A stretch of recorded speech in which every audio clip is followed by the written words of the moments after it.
Si nos meten un gol, metemos el otro. Si nos meten 2 goles, metemos el otro. Da igual cuántos goles nos metan, siempre les vamos a remontar. Palabra del filósofo Lamine Yamal. 20.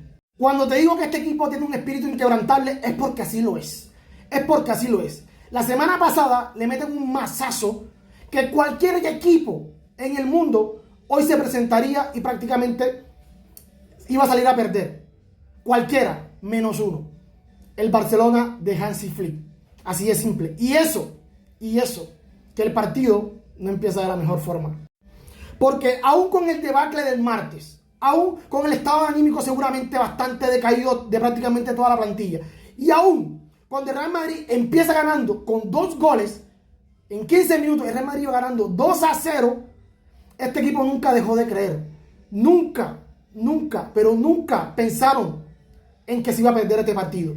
Y el resultado de hoy, la remontada, con fútbol, con carácter, con todo, es la respuesta a cualquier pregunta que te quieras hacer. Este es el fútbol de Hansi Flick. Hansi Flick nos ha venido para hacernos feliz, definitivamente. El otro día, Pau Cubarsí decía, las piernas a veces pesan, pero el corazón y el escudo pesa aún más.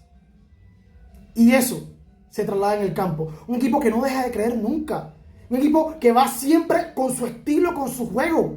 No abandonan su estilo, no abandonan nada. Da igual cómo haya el partido, van a muerte con el estilo. Y eso es ese resultado. La consecuencia de siempre creer en tu entrenador trae como resultado lo que están viendo. Una masacre futbolística que recibió hoy el Real Madrid. Porque hoy se vio un partido 4-3.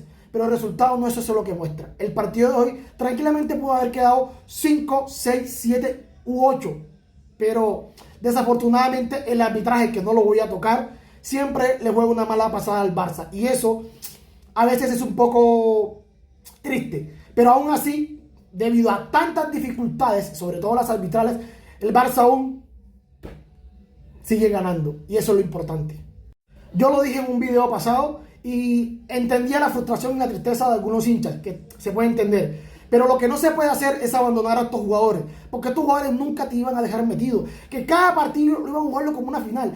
Cada partido van a salir con el cuchillo entre los dientes. Y hoy, pues evidentemente se dio el caso. Un Barcelona superior, un Barcelona aplastante, un Barcelona triturador, que hizo sangre ante el Real Madrid, que pudo haber sido más, pero a veces el fútbol tiene estas cosas. Y ya da igual. Entiendo la rabia de algunos aficionados por el arbitraje, pero son cosas que no se pueden controlar. Y si tú no puedes controlar ciertas cosas, tienes que agarrarte a lo que sí puedes controlar. ¿Y qué es lo que tú puedes controlar? Pues el fútbol. Y si tú controlas el fútbol, controlas todo. Y hoy el Barça, con el arbitraje en contra, que no puede controlar, sí pudo controlar el fútbol. Y con eso fue suficiente para aplastar a un Real Madrid que se queda a pedazos. Una victoria que a mí en particular me deja bastante alegre. Imagínate que toda la semana los de Madrid con burlas, memes y un montón de cosas, y que hoy, a la hora de la verdad, el equipo de ellos tiene que enfrentar y terminan siendo humillados. 4 clásicos de 4 ganados, y todos prácticamente humillándolos, siendo bastante superior. La liga está a tiro, estamos a un partido de quedar campeón, y otra vez nos vemos en Cornellà, donde la historia empezó y donde la historia puede seguir continuando. Visca Barca, visca el Barça y visca a todos los futbolistas que hoy se lo merecen. Nos han hecho feliz y nos siguen haciendo feliz.